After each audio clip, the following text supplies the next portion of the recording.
Okay. I haven't done any immigration interviews, so that's good. Okay. Okay, we're here with Charles Cooke. He's with National Review, and he'd like to talk about what is the right immigration policy.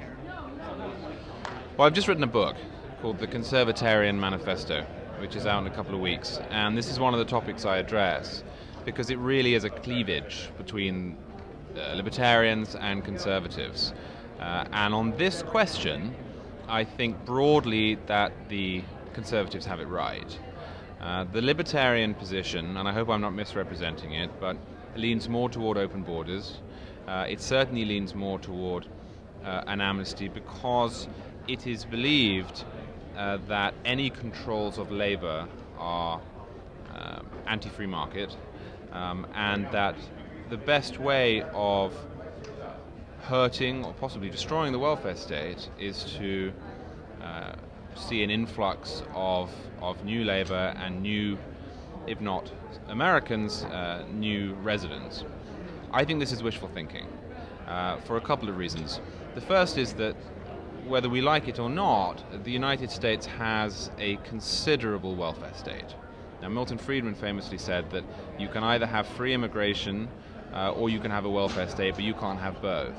Clearly, with the system set up as it is, those who come here and don't make it are liable to be supported at the expense of those who are already here.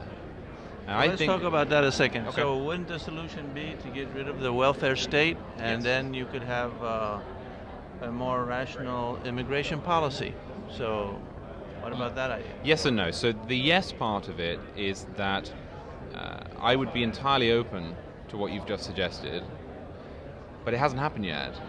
Well, you can permit immigration on the condition that they don't participate in the welfare handouts, which nobody should be participating in. And so let's start with the newly arrived immigrants. Right.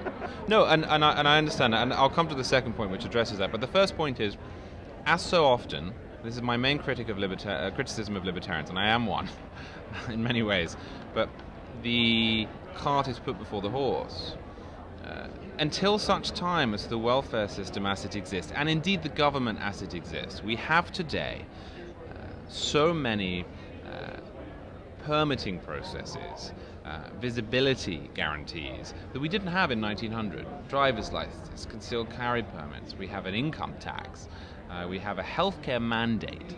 It's not as if people are free to come in and then they never hear from the government again. The government does keep track of your activities. So until such time as the welfare state and the intrusive government that we have is repealed, I don't see a virtue in passing the sort of immigration policy that we would like to have if it were. One has to come before the other.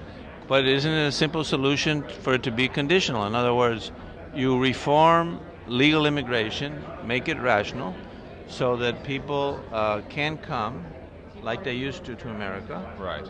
And with the proviso in the law that they cannot be supported by welfare programs that are supporting the rest of the population. And by the way, my understanding of immigration policy is that most of the immigrants that come here have to be sponsored, and somebody else has to promise that they will take care of that immigrant if the immigrant cannot take care of himself, and that also that they will not take any federal subsidies, any money from the federal government. And that doesn't happen.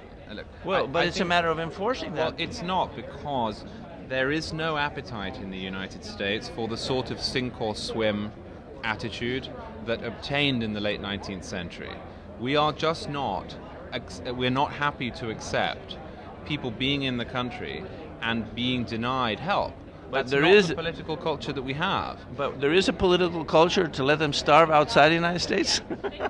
Well, no, I think that immediately becomes a different question. Yes, that is a different... But that seems kind of crazy. In other words, they can't come in because maybe they might sink, and so we're going to make sure they sink and keep them out? Well, there's no making sure about it. I think that's slightly phrased wrong, but the minute that somebody is in the United States and they've been admitted to the United States, the pressure would build for a welfare system that would support them. Indeed, it largely exists now. I don't think they can't vote. So what? Well, that's the second point. I think that why do we think that Hispanic voters primarily plump for Democrats? The answer is not, as many conservatives rather roguishly say, that foreigners don't understand liberty, that foreigners hate liberty. I think this is a silly argument. The answer is that they're disproportionately poor. Now, that affects demographic electoral trends.